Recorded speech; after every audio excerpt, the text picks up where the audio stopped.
सुप्रभात बच्चों, आज की कक्षा में आपका स्वागत है। हमेशा की तरह एक सुविचार से आरंभ करेंगे। सुविचार है, अपनापन ही सर्वश्रेष्ठ रिश्ता होता है। हम अक्सर सोचते रहते हैं कि कौन सा रिश्ता सर्वश्रेष्ठ होता है। किसी को माता पिता का रिश्ता सर्वश्रेष्ठ लगता है तो किसी को भाई बहन का, परंतु जहां अपनेपन का रिश्ता जुड़ा होता है वही सर्वश्रेष्ठ रिश्ता होता है, क्योंकि अपनेपन से जुड़ा रिश्ता खून का रिश्ता नहीं होता, परंतु मन की भावनाओं से जुड़ा होता है, जहां स्वार्थ नहीं होता, सिर्फ प्यार और अपनापन होता है। ऐसे ही अपनेपन के रिश्ते की कहानी, अनोखी कहानी आज मैं आपके लिए लेकर आया हूं। एसके पोट्टेकार्ट जी की रचना हामिद खां। लेखक एसके पोट्टेकार्ट जी एक बार समाचार पत्र में यह खबर पढ़ते हैं कि तक्षशिला, जो आज के पाकिस्तान में है, वहां पर आगजनी हुई है। आगजनी अर्थात जहां पर दंगे फसाद होते हैं और दुकानों को जलाया जाता है, उसे आगजनी कहते हैं। जैसे उन्होंने यह समाचार पत्र पढ़ा तो उन्हें अपने दोस्त हामिद खां की याद आई। उन्होंने भगवान से प्रार्थना की कि भगवान उनके दोस्त हामिद खां की दुकान को इस आगजनी से बचा ले।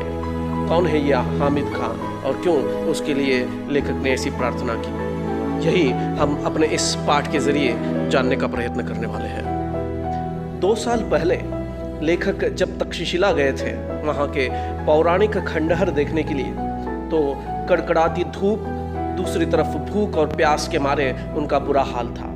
रेलवे स्टेशन से करीब 1.25 मील वह चल कर गए थे, जहां पर उन्होंने देखा कि पाकिस्तान में जो गलियां हैं वो हस्त रेखाओं की तरह तंग गलियां हैं, और जहां कहीं भी नजर आए वहां धुआं, मच्छर, गंदगी ही दिखाई दे रही थी। साथ में चमड़े की बदबू भी बहुत आ रही थी। लंबे कद के पठान लोग वहां पर मदमस्त चाल में चलते हुए दिखाई दे रहे थे। चारों तरफ उन्होंने चक्कर लगाकर देखा, लेकिन उन्हें कहीं पर भी होटल नजर नहीं आया। उन्होंने सोचा कि ऐसे तंग गलियों वाले इस शहर में होटल की जरूरत भी क्या है। लेकिन तभी अचानक उनकी नजर एक दुकान पर पड़ी, जहां पर चपातियां सेकी जा रही थी। चपातियों की सौंधी महक के कारण उनके पांव अपने आप उस दुकान की तरफ मुड़ गए। लेखक ने कई देश की यात्रा की है, कई शहरों, राज्यों की यात्रा की है, और इस कारण उनमें अपार अनुभव है। उस अनुभव के आधार पर वे कहते हैं कि परदेश में मुस्कुराहट ही सबसे बड़ी रक्षक और सहायक होती है। तो वो मुस्कुराते हुए उस दुकान के अंदर घुस गए। दुकान के अंदर जाते ही लेखक ने देखा एक अधेड़ उम्र का पठान अंगीठी के पास सिर झुकाए चपातियां बना रहा था। जैसे ही लेखक अंदर गए तो वह जो आदमी चपातियां बना रहा था, उसने चपातियां बेलना छोड़ दिया और लेखक को घूर घूर कर देखने लगा। लेखक ने उसके साथ मुस्कुराते हुए ही बात करने की कोशिश की, लेकिन उस आदमी के चेहरे पर कोई परिवर्तन नहीं आया था, बल्कि वह बेपरवाही के साथ तीखी नजरों से उन्हें घूरता जा रहा था। लेखक ने बहुत ही कोमल, धीमी आवाज में पूछा, खाने को कुछ मिल सकता है? उस आदमी ने जवाब देते हुए कहा कि चपाती और सालन है, आप वहां पर बैठ जाइए। बैठने के लिए उसने एक जगह बता दी। लेखक एक बेंच पर बैठ गए और गर्मी के बहुत होने के कारण रुमाल से हवा करने लग गए। वहां बैठकर लेखक ने दुकान के भीतर झांक कर देखने की कोशिश की। वहां पर बेतरतीबी से, यानी कि बेढब ढंग से लिपा हुआ आंगन था। धूल से सनी हुई दीवारें नजर आ रही थी, और एक कोने में एक खाट अर्थात एक पलंग पड़ी हुई थी, जिसके ऊपर एक दढ़ियल, यानी कि दाढ़ी वाला एक बूढ़ा आदमी गंदे तकिए पर कोहनी को टेके हुए हुक्का पीता हुआ सा नजर आ रहा था। ऐसा लग रहा था कि हुक्के की गुड़गुड़ाहट में उस बूढ़े आदमी ने सारी दुनिया को ही भुला दिया है। उस आदमी ने लेखक से बात छेड़ते हुए पूछा कि भाईजान, आप कहाँ के रहने वाले हैं? उस पर लेखक ने जवाब दिया कि मैं मालाबार का रहने वाला हूँ। वह व्यक्ति मालाबार के बारे में नहीं जानता था, इसलिए उसने यह जानने की कोशिश की कि वह कहाँ है, और इसलिए उसने पूछा कि यह हिंदुस्तान में ही है ना। उस पर लेखक ने जवाब देते हुए कहा कि हाँ, भारत के दक्षिणी छोर मद्रास के आगे, दक्षिणी अर्थात सदर्न साउथ की तरफ का हिस्सा, तो वहाँ मद्रास के आगे है। उस पर उस व्यक्ति ने पूछा कि क्या आप हिंदू हैं? उस पर लेखक ने बहुत सुंदरता से जवाब देते हुए कहा कि हाँ, एक हिंदू घर में जन्म लिया है, इसलिए मैं हिंदू ही हूँ।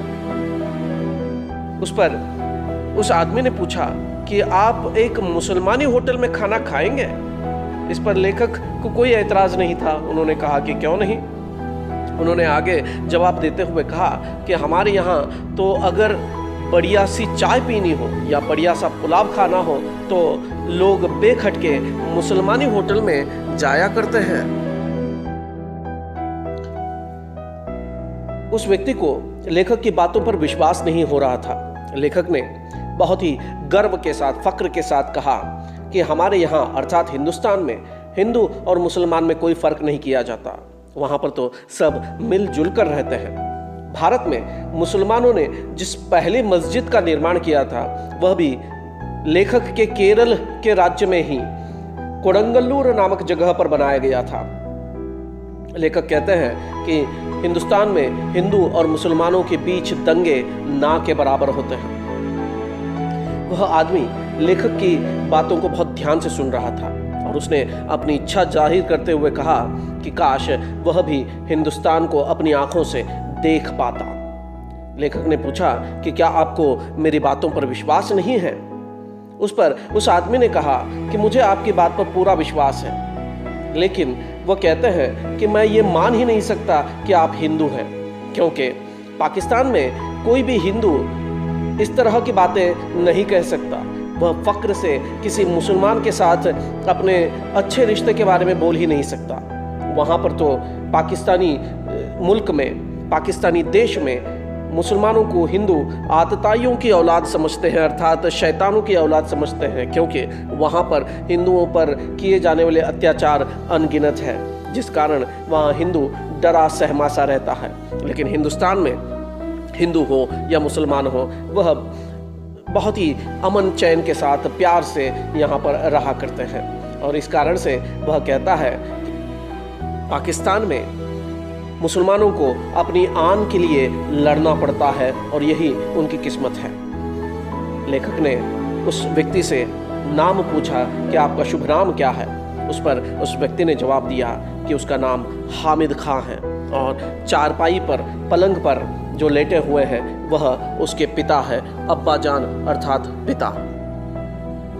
उसके बाद उसने लेखक को 10 मिनट इंतजार करने के लिए कहा। सालान अभी तक बना नहीं है। उसके बाद उसने एक लड़के को आवाज़ दी, अब्दुल नाम के लड़के को, और फिर उसे पश्तो भाषा में कुछ आदेश उसने दिया। पाकिस्तान में पश्तो भाषा बोली जाती है। वह दुकान के पिछवाड़े में चला गया। उसके बाद हामिद खां ने लेखक से कहा कि इस जालिमों की दुनिया में शैतान भी छुप छुप कर ही चलता रहता है। किसी पर जोर जबरदस्ती धौंस जमाकर, धमकी देकर प्यार मोल नहीं लिया जा सकता है। वह कहता है कि आप बहुत ही ईमान के साथ, बहुत ही मोहब्बत के साथ मेरे होटल में खाने के लिए आए हैं, और ऐसी ईमानदारी और मोहब्बत का असर दिल पर पड़ता ही है।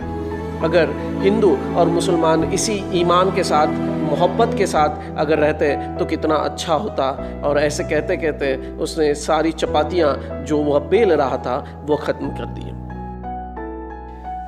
जो लड़का पिछवाड़े गया हुआ था वह थोड़ी देर में लौट कर आया तो उसके हाथ में एक थाली थी। उस थाली में चावल भी वह लेकर आया था। हामिद खां ने उसमें 3-4 चपातियाँ और लोहे की तश्तरी में, तश्तरी अर्थात छोटा सा प्लेट, उसमें उसने सालान परोस दिया।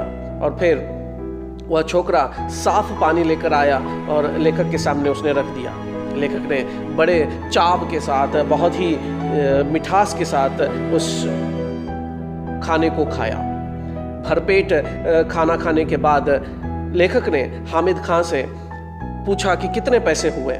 उस पर हामिद खां ने लेखक को मुस्कुराते हुए कहा कि आपसे मैं पैसे नहीं ले सकता, आप मेरे मेहमान हैं। इस पर लेखक ने उससे कहा कि मेहमान नवाजी की बात अलग है, एक दुकानदार होने के नाते पैसे आपको लेने ही चाहिए, आपको मेरी मोहब्बत की कसम है। लेखक ने 1 रुपए के नोट को निकालकर हामिद खां की तरफ बढ़ाया, लेकिन वह शर्मा सा गया। उसने उस रुपए को हाथ में लिया और फिर तुरंत ही लेखक के हाथ में उसे रख दिया। और फिर उसने लेखक को बहुत ही प्यार से कहा कि आपसे मैंने पैसे ले लिए हैं, लेकिन मैं ये पैसे आपको वापस दे रहा हूँ और मैं चाहता हूँ कि आप इस पैसे से किसी मुसलमानी होटल में हिंदुस्तान में जाकर पुलाव खाएं और तक्षशिला में जो हामिद खां है उसको आप याद कर सकें। वहाँ से लौटकर लेखक तक्षशिला के खंडहरों की तरफ चले गए। फिर कभी उन्होंने हामिद खां को नहीं देखा, लेकिन हामिद खां की वह आवाज़, उसके साथ बिताए हुए प्यार भरे वह यादगार पल आज भी लेखक के दिलो दिमाग पर ताज़ा है। उसकी वह मुस्कुराहट लेखक के दिल में बस गई है।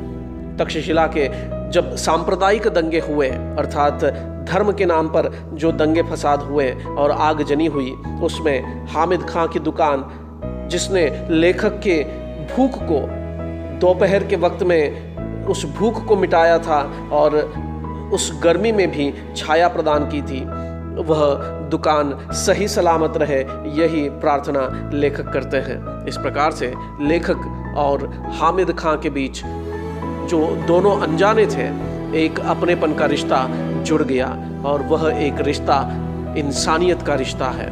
और इस दुनिया में सबसे बड़ा रिश्ता अगर कोई होता है तो वह इंसानियत का रिश्ता होता है। इस पाठ के ज़रिए हमें यही सीखना है कि इंसान को इंसानियत का रिश्ता बनाना चाहिए। खून के रिश्ते तो बन जाते हैं, लेकिन कई बार खून के रिश्तों में भी दरार पड़ जाती है, लेकिन जब इंसानियत का रिश्ता बनता है तो वह ज़िंदगी भर याद रह जाता है।